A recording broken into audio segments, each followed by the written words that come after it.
स्वार्थी मनुष्य और गाय की दारुण कहानी। सड़क के किनारे खड़े खड़े कुछ पुरानी यादें मेरे जेहन में आ गई। यह समझ नहीं आता कि यहाँ से कहाँ जाऊँ। कोई इधर से उधर हाँकता है तो कोई उधर से इधर।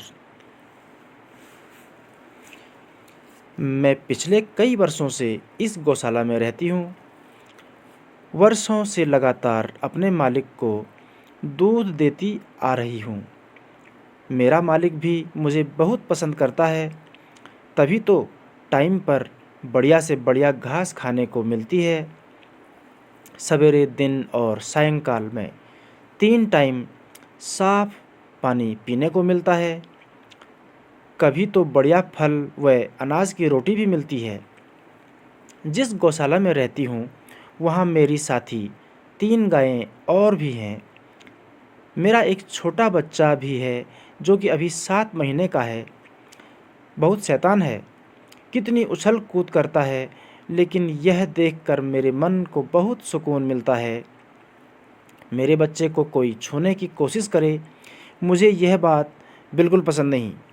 हाँ, मालिक के छोटे बच्चे जब मेरे बच्चे के संग खेल करते हैं और उसे प्यार करते हैं तो यह बात मुझे काफ़ी पसंद है। मालिक से बस एक ही शिकायत है कि वो मेरे बच्चे को ज़्यादा देर तक मेरे पास नहीं रहने देते और उसे जी भरकर मेरा दूध नहीं पीने देते हैं। छोटे बच्चे के मन की बात वो क्या जाने, लेकिन मैं तो इस बात को समझती हूँ कि अभी उसका पेट भरा नहीं है। बच्चा बार बार रोता चिल्लाता है। उसका कहना है कि मुझे दूध पीने दो। मैं तो मोटी रस्सी से बंधी रहती हूँ, क्या कर सकती हूँ। मालिक के बच्चों को दूध, मक्खन, घी काफ़ी पसंद है। मैंने देखा कि वे अपने बच्चों को बहुत प्यार करते हैं। कई बार मैंने देखा कि दूध को स्टील की बड़ी बाल्टी में भरकर शहर की ओर ले जाया जाता है। वहाँ उसका क्या करते हैं नहीं मालूम। मुझे इस बात पर बहुत गुस्सा आता है कि मेरे बच्चे को मुझसे दूर क्यों रखा जाता है। वो बार बार माँ माँ चिल्लाता और रोता है। मेरे साथ में जो दूसरी गाय है वह 2-3 महीने में ब्याहने वाली है। जो तीसरी और चौथी गाय है वे अभी बड़ी हो रही हैं। इस प्रकार मेरा अब तक का जीवन मिले जुले सुख दुख के साथ कट रहा था। अब मेरा बच्चा बड़ा हो गया था। उसके छोटे छोटे सींग निकल आए थे।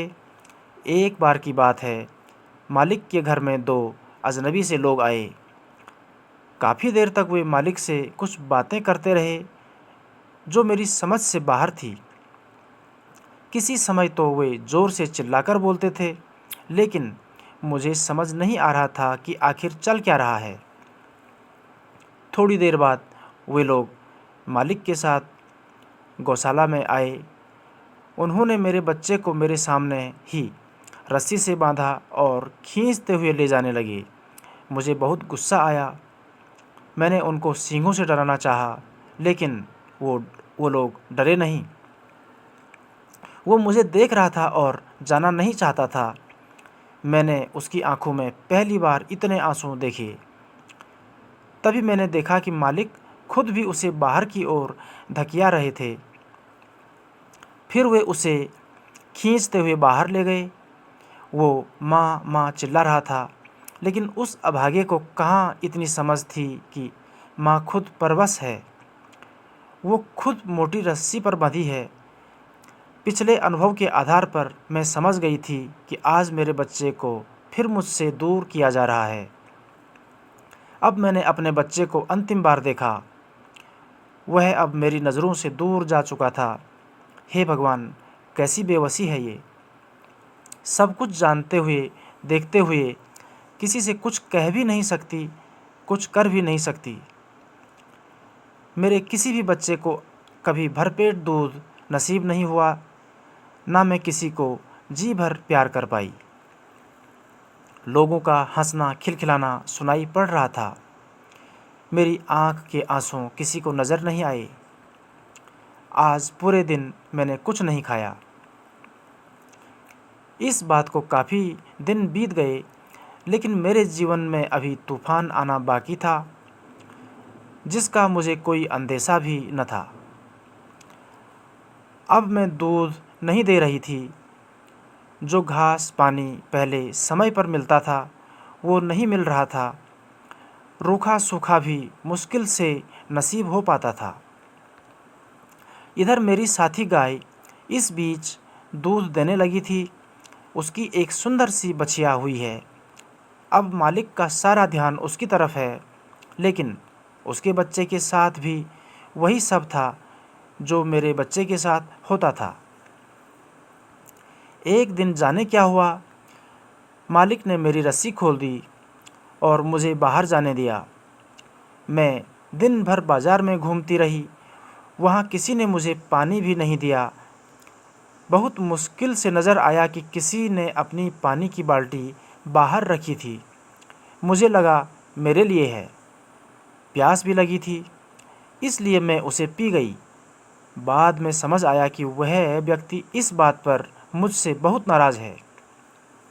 दिन भर इधर उधर घूमते हुए मुझे थकान हो गई। मुझे लग रहा था कि मुझे शाम तक घर ले जाया जाएगा।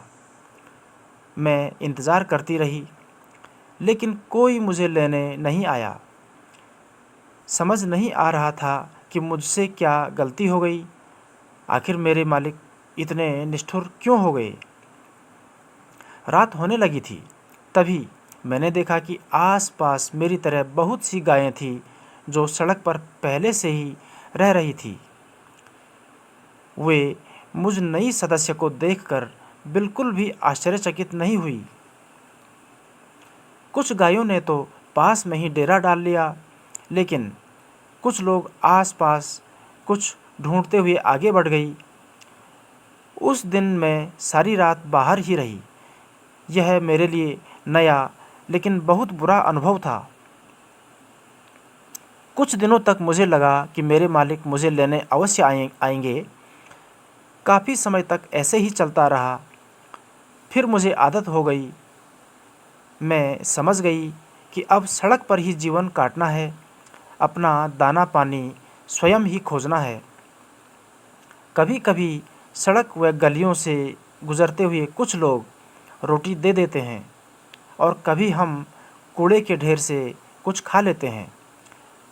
हमारी पसंद का घास कहीं दिखाई नहीं देता, न तो कहीं साफ पानी मिलता है। बस यूं ही कभी सामने नाले से गंदा पानी पीना पड़ता है, और कभी सड़क पर बहता पानी। जब कभी चलते चलते नदी के किनारे पहुंच जाएं, तब साफ पानी नसीब हो पाता है। क्या कहूँ, बमुश्किल जीवन कट ही रहा था।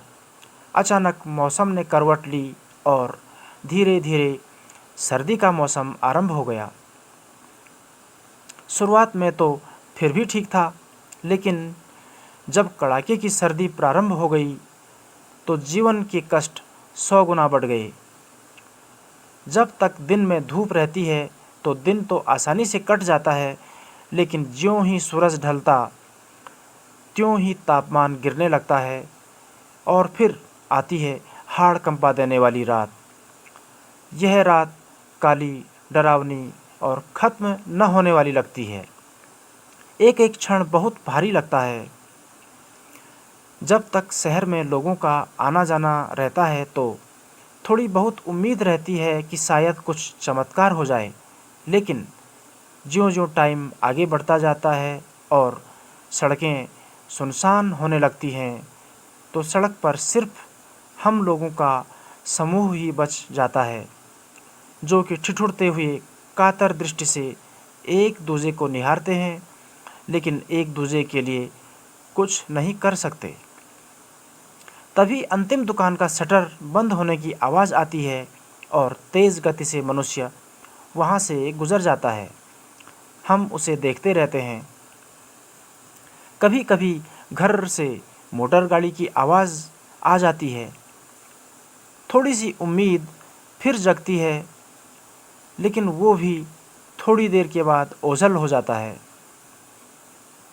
थोड़ा आगे की ओर जाते हैं तो वहाँ भी सुनसान, फिर वापस आते हैं तो वहाँ भी सुनसान। हम में से कुछ लोग एक दुकान की छत के नीचे खड़े हो जाते हैं। जब खड़े खड़े थक जाते हैं तो उसी जगह लेट जाते हैं, लेकिन ज़मीन कितनी ठंडी होती है, उफ़! फिर खड़े हो जाते हैं। हम जाएं तो कहाँ जाएं, कोई ठौर ठिकाना नहीं है। एक दूसरे का मुँह ताकते रहते हैं। उन्हें भी कुछ समझ नहीं आ रहा होता और मुझे भी। यह भी पता नहीं कि इसे ठंड कहते हैं। हाँ, यह एहसास बहुत कष्टदायक है, यह तो समझ आता है। अब इसी मौसम में लगातार 4-5 दिन तक बारिश हो जाती है। क्या बताऊँ, एक एक पल कैसे कटता है मैं ही जानती हूँ। भूख और सर्दी की मार सहने की ताकत नहीं है। यह सब सोच ही रही थी कि देखा सड़क के किनारे बहुत सी गायों का झुंड एक गाय के पास खड़ा है। मैं भी कौतूहलवश वहाँ गई तो पता लगा कि वह भूख और सर्दी की मार को सह न सकी और वह निष्प्राण हो चुकी थी। हम सब अपने दुर्भाग्य पर आंसू बहा रहे थे और मन ही मन प्रभु से प्रार्थना कर रहे थे, पर्वत पत्थर माटी और कीजो हमको नीर, हे प्रभु, बस अगले जन्म हमको गैया न कीजो। तो दोस्तों, कैसी लगी आपको ये कहानी? उम्मीद है कि आपको पसंद आई होगी। तो हमें लाइक, सब्सक्राइब और शेयर करना न भूलें दोस्तों। बहुत बहुत धन्यवाद।